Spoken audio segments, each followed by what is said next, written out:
you've had your highs and your lows, and you've been absolutely magnificent right through. How does one get up off the deck when things aren't going well? I would like to share one experience with you here. It's a funny story, but completely out of the box, which we hadn't tried, and it did wonders for our team. We were playing against New Zealand, and Chris Cairns was bowling. This was in India, in Mohali, so in your hometown.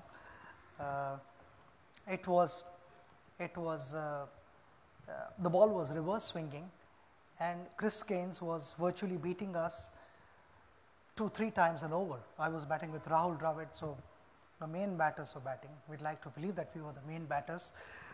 And we were getting beaten, and we were sort of clueless because we couldn't see the shine. Sometimes the surfaces are such that it becomes a little difficult to figure out which side is the shiny side and which is the rough side. I expect all you guys to know what reverse swing is. Reverse swing is wherever the shiny side is, the ball starts to go in that direction.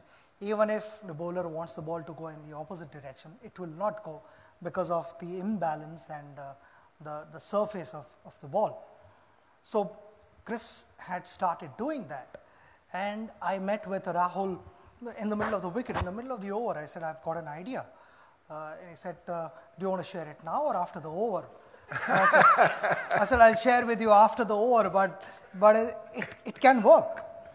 So Rahul said, okay, tell me now, what is your idea? I said to Rahul, I am closer to the bowler, and when he's walking back on the run-up, I need to stand here. When he's walking back onto his run-up, I would be watching him closely, and I'd be watching the ball. Which side is the shiny side and which side is the rough side? So Rahul said, then what happens after that? I said, whichever side is the shiny side, I will hold the bat in that hand. If he's going to bowl an outswinger, the bat is going to be in my left hand. If he's bowling in swinger, the bat is in my right hand at the non-striker's end. So that's the only time in my career when the batsman is ready to face the ball. He's not watching the bowler, he's watching the bat in my hand.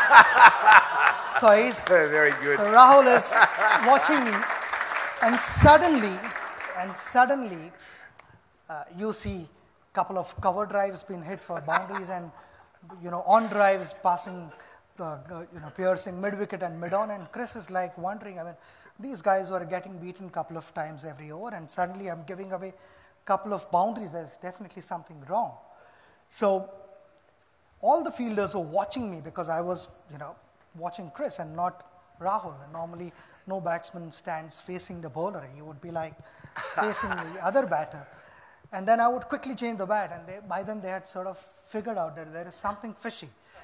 And Chris lost his momentum, he lost his rhythm, and he held the ball cross seam, and he bowled a ball, and instead of looking at Rahul or checking what has happened there, he looks at me and I said, what have you got for this?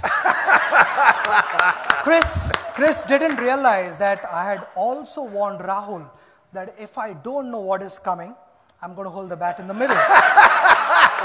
So that is how the story goes. So it's just, in short, it's just being a step ahead of your opposition.